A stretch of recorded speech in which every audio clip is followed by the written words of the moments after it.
First of all, give us an update on some of the developments that have taken place over the last year in terms of low vision and driving.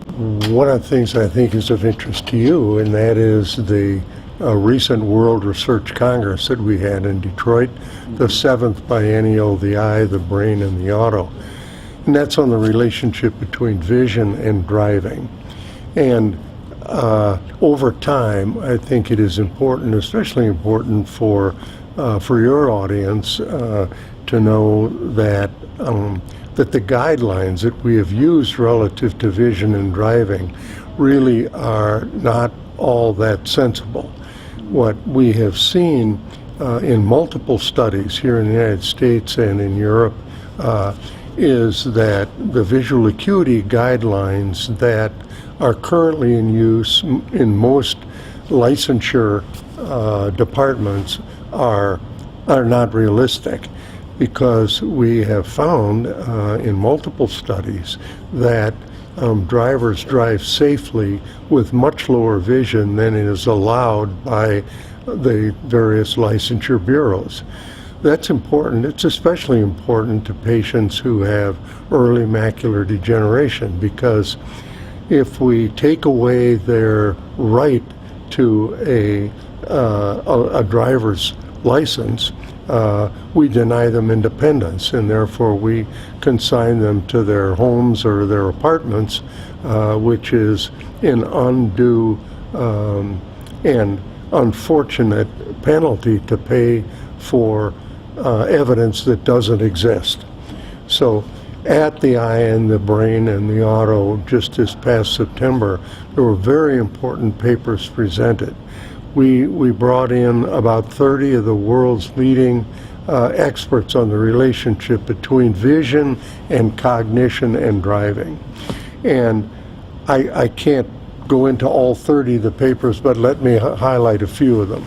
First of all, there was a paper by Cynthia Owsley and Jerry McGuinn from Birmingham, Alabama, which laid out their findings that various tests for visual acuity don't match up well with drivers' licensure bureaus. And so the work that's being done in Birmingham, Alabama, I think will ultimately allow a great number of people who are now handicapped by lack of licensure to regain the independence that comes with a driver's permit. I think that's very important to know, especially for ophthalmologists, to know that they're perfectly that it's a perfectly legitimate position for them to take, that a patient who misses a line or two on the visual acuity is probably still a safe driver. There's another very important paper that was presented by Chuck Huss from West Virginia, and that is in that patients who have failed driver's tests in the Motor Vehicle Bureau can be rehabilitated by retraining. And his work in West Virginia is important because in many of the areas of West Virginia, it's a rural population. Those patients, if they lose their license, not only are they confined to their home, but they're stuck in the woods without any way to obtain the necessities of life. So his retraining system is really important for other states to know about. Chuck Huss has been a leader in that over the years, and this year in September he presented his work, which is very dramatic. We can salvage some of these people that motor vehicle bureaus deny. Out of this conference, there were obviously a number of very important papers presented. How do these scientific papers translate into improved or amended legislation? That's a really interesting question. It has been difficult to break through into the legislative world. For many years now, I've been on the scientific advisory board of the Michigan Department of State, attempting to get them to ease off on the on the guidelines which they use in all of their offices.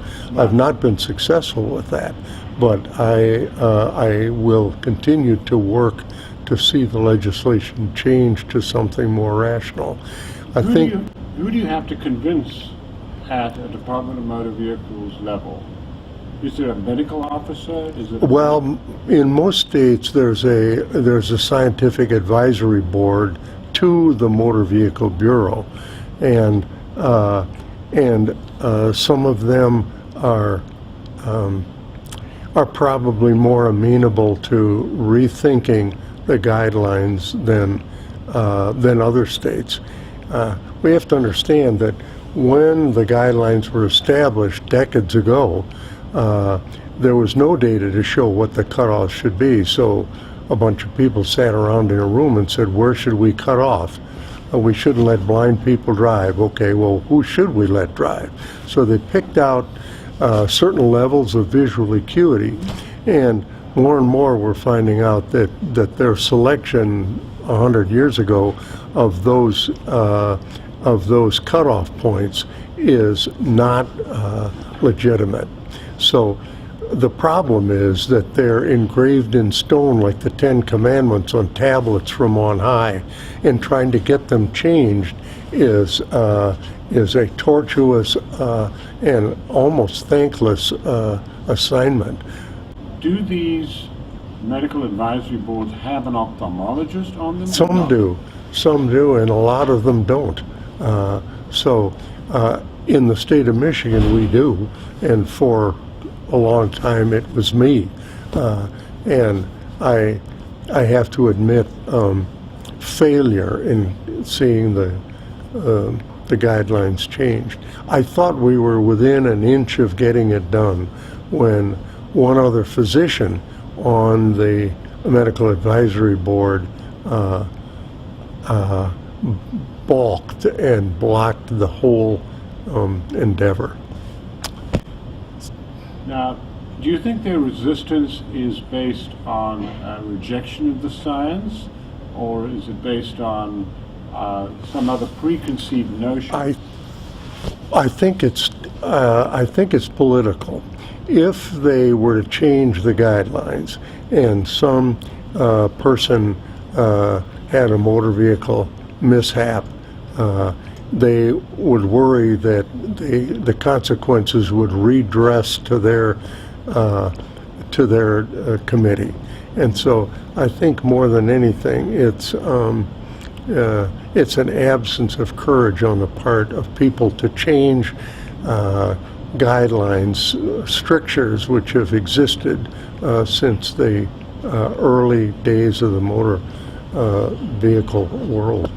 So if the problem is predominantly political, are you endeavoring in programs to activate the voters, to appeal directly to their representatives? I probably have not done enough in that regard. I have always thought that I could get through by going to Lansing and working with the bureaucratic body. Most bureaucracies tend to be unhappy when pressures are put on them, and I was trying to work within the system. Maybe your suggestion to work outside the system might bear more fruit. So from your organization's perspective, what are your next steps in this regard? I think Cynthia Owsley from the University of Alabama and I met just yesterday, actually, here at the American Academy of Ophthalmology, and one of our first steps is to be an editorial in one of the major ophthalmic journals relative to this matter, because the role of an ophthalmologist is to lift a portion of the burden of their fellow man, especially those suffering from some sort of a visual challenge. And certainly every ophthalmologist should understand that they should be their patient's advocate in this matter, because if you lose your legal right to drive, you lose your independence. And today in the United States especially, that's a terrible price to pay, especially since there's no data to back up the wisdom of that decision. The final set of questions relates to the use of augmentation or visual aids while driving. Well, it's a wonderful question. We've known for a long time that drivers can drive with a little bitty telescope in their glasses. We allow them to drive even down to the point where they're legally blind. And during their driving with these little bitty telescopes in their glasses, they're using those telescopes to find out that this is Cherry Street and not Elm Street. They're not using it to drive. They're driving through the carrier lens of their glasses. And so the question you're really asking is, do people who have these sensing systems, do they have much higher crash rates than people who are driving with normal vision? And the answer is they don't. So there's good reason to say that these telescopes have proven that people with markedly reduced vision can drive safely because they're doing it every day of the week with those telescopic systems. As you know, there's been a lot of progress in autonomous driving vehicles. Right. The Google car, various other iterations of this. The question is whether there could be a case made for people with this significant visual impairment to be able to pilot, or co-pilot in this case, these autonomous vehicles. Sure, let's talk about autonomous vehicles for a little while. First of all, we're going to have autonomous vehicles. They're being pushed by several extremely strong forces. The trucking industry, for one, knows that if they can ship lettuce from California to New York without their drivers having to stop every 8 hours and take a nap, that the produce is going to get there faster and fresher. So the trucking industry is very interested in this. In addition, the military is very interested in this for obvious reasons. So what you're asking is a question which has been posed by every single one of the OEMs standing for original equipment manufacturers. And at the Eye, the Brain, and the Auto this year, we had representatives of various different streams of thought from the auto industry talking about autonomous vehicles. Having said all of that, autonomous vehicles are already here. Every one of the cars that we're producing now has various crash avoidance systems in it. The newer cars all have some sort of crash avoidance systems in it. Some of them are braking systems, some of them are lane departure systems, some of them are speed control systems, some of them are GPS systems, but all of them have some sort of systems in them which will enable autonomous vehicles. Some vehicles are virtually fully autonomous already, although the technology has not yet been, quote, turned on. Now, I don't want to get into which of those car companies there are, but I can tell you that there are cars being produced now which have all of the systems for autonomous vehicles that only require the original equipment manufacturer to press a switch in the company to make them an autonomous vehicle. So there are all kinds of legal questions relative to autonomous vehicles. There are all kinds of vehicles relative to NHTSA, the National Highway Traffic Safety Administration, relative to autonomous vehicles. But I don't know a single one of the original equipment manufacturers that isn't already well down the road towards autonomous vehicles. So whether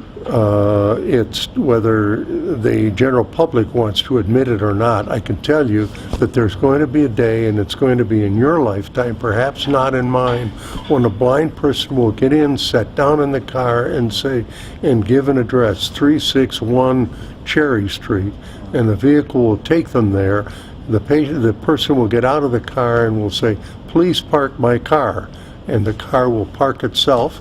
The patient will come out of his assignment in that office. He will ring up on his cell phone, "Please come and get me," and the car will unpark itself, drive and pick him up and take him home. So the day of autonomous vehicles for the handicapped and for the blind is on its way. So should we relax all of our efforts relative to licensure? The answer is no, because it's going to be certainly several generations before every vehicle on the highway is autonomous. But that day is coming, and it's coming for a lot of reasons. We cannot afford not to have autonomous vehicles, and let me explain that just very briefly. If we have autonomous vehicles, we can platoon vehicles, which means that we can take a highway, say it's got 5 lanes, and instead of having a long distance between the cars, we can platoon the cars by putting them together almost the way we do with railroad trains. So we can compress a much larger number of vehicles into the same highway space. That means we don't have to have as many new lanes in the highway, so that the cost of our infrastructure will be significantly reduced. There are other reasons which are demanding it, but certainly the cost of insurance, the cost of crashes, the needless loss of life that we believe can be reduced by autonomous vehicles. So I know there are naysayers out there saying, "I would never get in a car that I can't control." That day is coming. They don't control the airplanes they fly in. They get in and they get to Atlanta. We will one day have that in our cars. That's going to happen. A bright and brave new future. Well, I think it's very bright, and I think that the auto industry deserves a lot of credit, because there certainly have been a very strong world of naysayers about where this is all going. So to that extent, it is a brave new future. But I can't think of a single company now that hasn't talked to me about their autonomous vehicles. In fact, you brought up the Google car. Mr. Urmson at Google invited me to give a talk there some time ago on visual neuroprosthetic devices, and which is the eye and the chip, which we do every other year at the Detroit Institute of Ophthalmology. And while I was at Google on their campus, it was very interesting to see Google cars driving all around the campus, coming up and parking here and unparking and driving around. There was nobody in them, but they were driving all over the campus. So I think another one, the Tesla vehicle, has driven at least 1 billion miles now, and it has very, very powerful electronic crash avoidance systems. Excellent. And all of this is going to aid people with visual disabilities? Absolutely. We are so pleased. The Macular Degeneration Foundation has backed us for as long as we've been putting on the eye and the chip, and the eye, the brain, and the auto. And I don't think we would have succeeded or had the courage to continue if it weren't for Liz Trowernick and her organization. We've got a lot of other sponsors, but none of them has been as consistently generous and intellectually supportive as Liz Trowernick and her group.